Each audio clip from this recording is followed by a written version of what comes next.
Tôi bán cả hồ cải còn hơn cả. Tôi bán cả hồ cải còn. Ôi, có nhiều này xem nha.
Hey, good.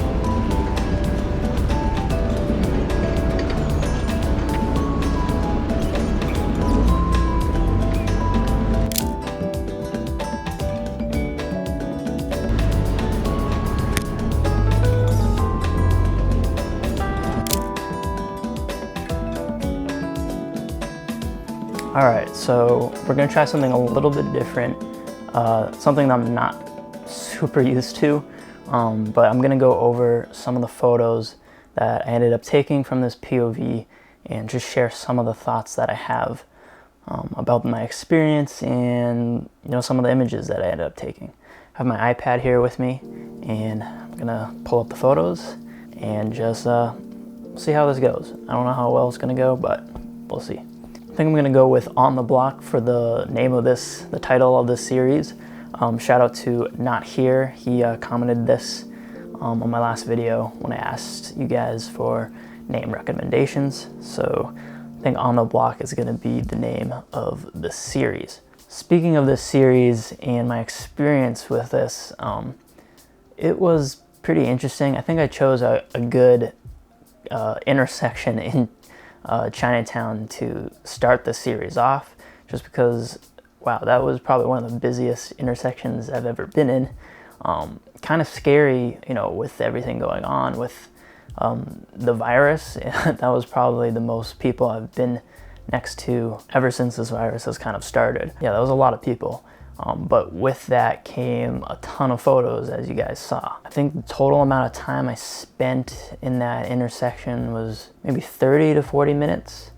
So yeah, I wasn't gonna include the whole video or all that time, so it's obviously cut into pieces, but yeah, I wasn't there for too long. I think one of my takeaways from this kind of style is it's gonna be very dependent on how interesting and busy the location I end up choosing. So like I said, I think that was a good one to start with, that spot that I chose.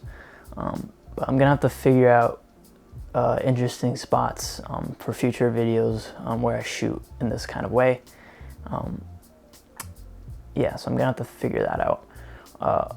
Another thing I'm sort of taking away from this is like a lack of, I don't want to say quality, but like maybe quality shots that I'm personally really happy about. Yeah, I think maybe it's just something I have to get used to and practice at.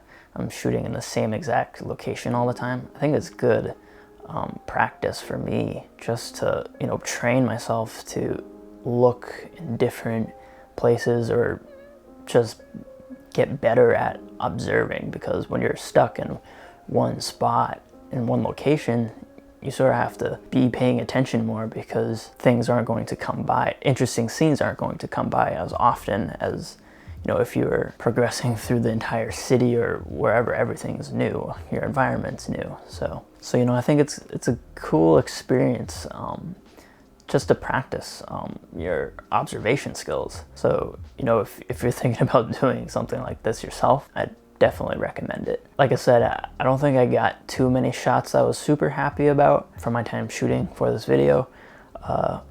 Maybe probably 4 or 5 photos that I actually really like.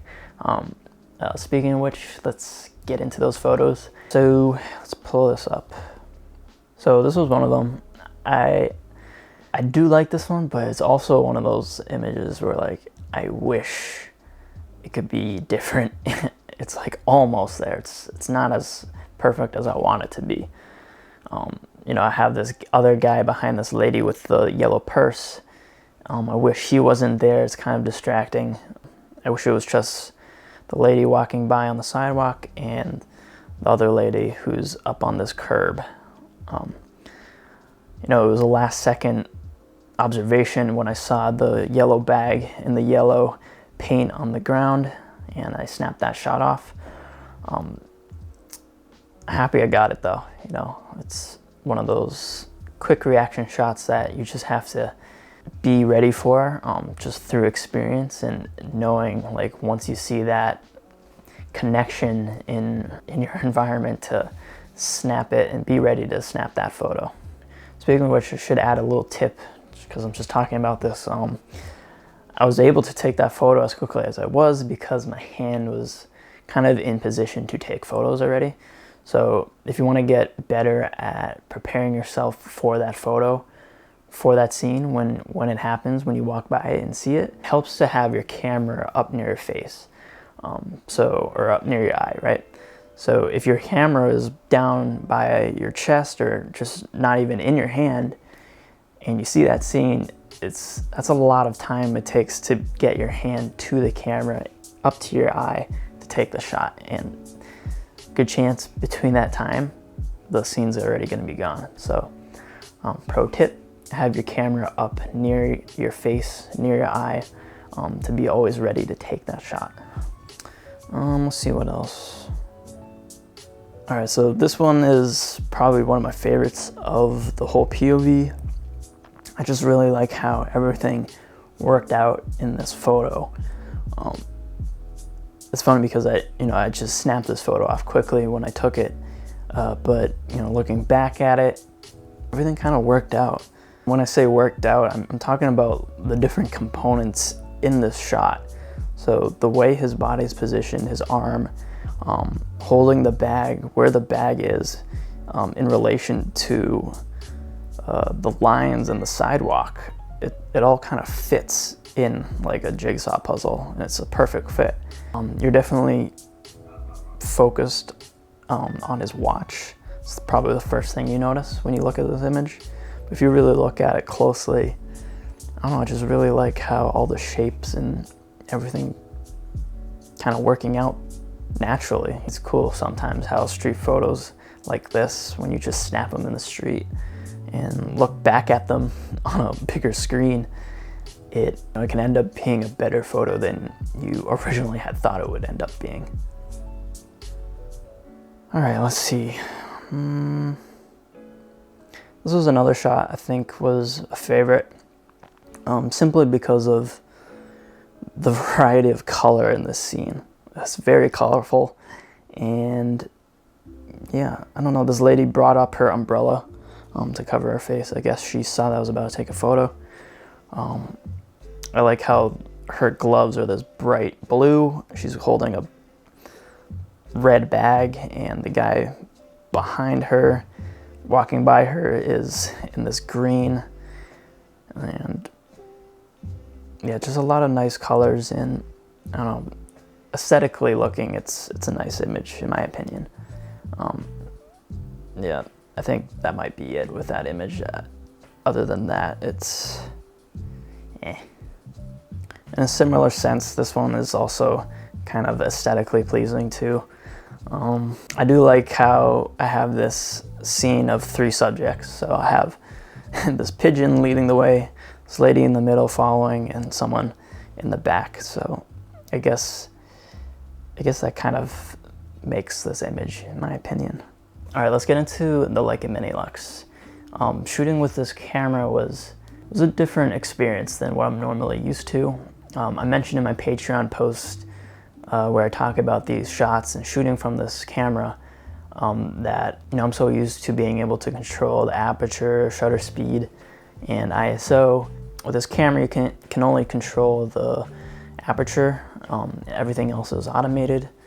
Obviously, you're stuck at whatever ISO that you're shooting at with whatever film stock you have. So I decided to stick to an f8 aperture, just judging by the light, and I hoped that would be a good aperture for the camera to set its shutter speed depending on the different scenes that I ended up in. Turns out that was probably not the best idea, because a lot of these shots were a little underexposed, and it made it pretty difficult to edit and scan these shots. This was also the first time I shot with Fujifilm C200, and I'm scanning my own film, so I'm not really sure how these colors were supposed to come out.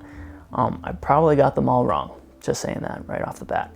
With film, it's always good to overexpose a little bit. This was 200 speed film, so maybe an f-stop of 4 probably would have been the better choice. Or maybe I should have just let the camera do everything, on its own. Anyway, that's just something I took away from shooting with this camera. All right, let's look at some of these images.